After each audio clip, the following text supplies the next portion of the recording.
Number 14 in the Kenpo Karate for Christ Blue Belt curriculum is Shooting Star. Shooting Star is one of the handhold techniques. It's from the Tracy system, so it doesn't have that gift attached to the name. All the Parker techniques that utilize that handhold, you can find gift in their name. It's kind of like a clue. Hey, this is going to be one of those handhold techniques if you see gift in the name.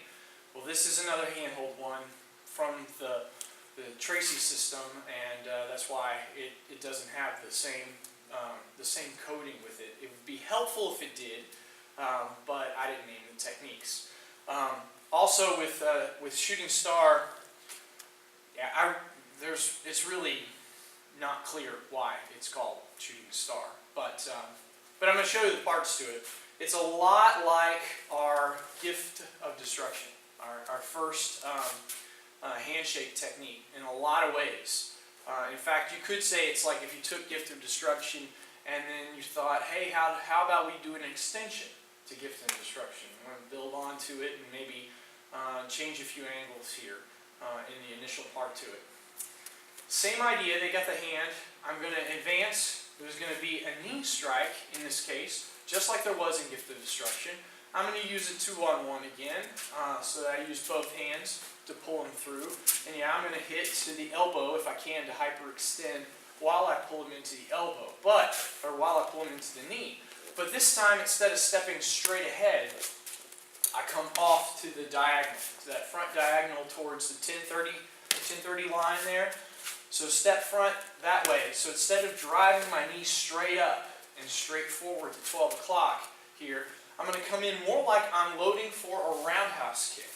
So it's going to come up and in like you're putting your foot on a table that way, because you're pulling them forward, and this time you're jumping out of the way, rather than pulling them forward and just kind of crashing through them, which is essentially what Gift of Destruction does. They pull them right into us as we're barreling right through them. This time we're going to pull them forward, but hey, then move out of the way and let them crash into our weapons, so they don't overwhelm us in the process. So as you're pulling them forward, you're hopping a little bit, just a slight, towards 1030, and that knee, instead of coming straight up now, it's going to come in like you're doing a roundhouse kick, up and to the side. Boom. And when I hit, instead of driving and stopping, because I hit center mass here, it's more of like it hits and it pulls through. So it'll hit to the abdomen, but it'll slice all the way through and load you up to then deliver a kick. So as I pull them past, which is essentially what's happening, you're jerking them and they're coming towards you. So they'll take a big step with their right foot, right about where you're standing. So as that knee hits them, I pull the right knee through, I can side kick to the back of their knee with the same leg, catching them right behind that knee, creating that buckle idea. So again, I'm pulling, jumping, I knee slice, side kick to drop them down, cause that buckle. Keep their hand though, don't let go of that. That's a good advantage to have. They gave you that hand thinking they would use that to like sucker punch you, whatever, that they were taking advantage of the situation. Now we've got the advantage of the situation. You kick the back of their knee, you drop them down, and you still have their hand in yours here. What we're going to do is wrap that arm, call it an umbrella idea where it wraps around the top of the head. We'll also see this with our cross collar choke. To set that cross collar choke, sometimes you can reach in real deep on one side and then throw your elbow over their head to set it tight. That's a real good way to set up that cross collar choke. So that's what we're doing here, only we're doing it with their arm. And if they're on the ground here, in wrestling or Brazilian Jiu-Jitsu, they call this a gift wrap, where the arm, their own arm, comes across their own face, and you're holding it on the other side.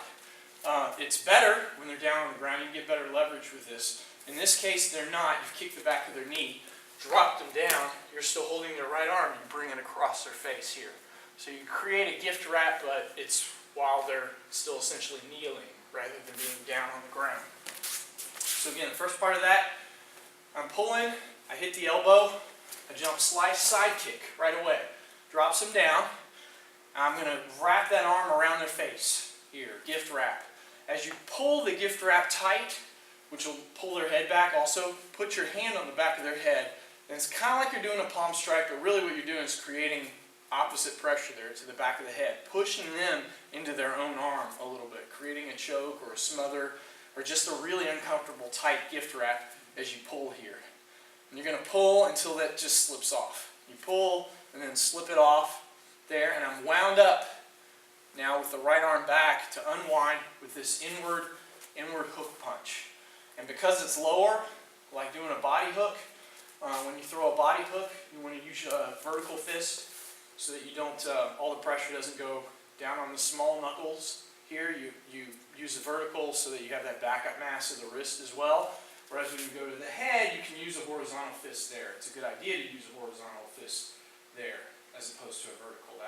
That tweaks my elbow a little bit, but I can do it horizontal here. When I come down, you want a vertical fist. So since they're lower, we dropped them down on the knees. We wrap here, gift wrap, and push on the back of the head with the left, and slip that right arm off your gift wrap. So you release the gift wrap. As soon as you do, though, don't give them a chance to, get out of the way of that or stand back up again. We're going to pivot with an inward hook punch, catching them on the back side behind the ear. You're essentially doing a full hook punch to the mastoid. So that could be in real easy lights out right there with that punch. So again, we pull, we jump, kick, wrap, palm strike and slip off, then the inward hook punch happens. And after this inward hook punch then, that's where our full cover out starts there. And you'll make your escape using the momentum that carries through from that hook punch to begin to cover out. So again, shooting star, we pull horizontal like a roundhouse knee, side kick behind the right knee, umbrella wrap their arm around their face, create that gift wrap, pull and palm strike, and unwind with this inward hook punch here. And then depending on where they ended up after the kick, if buckle kicks here and you're facing 9 o'clock, you'll exit to 3.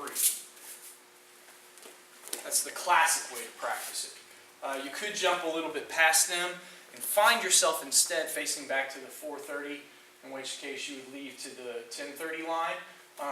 That's fine too. But when you're practicing it, I usually just like to line myself up here, facing 3 o'clock, so that I can exit to 9 o'clock. One more time, shooting star. They pull, knee, side kick, wrap, palm strike, inward hook, full cover out.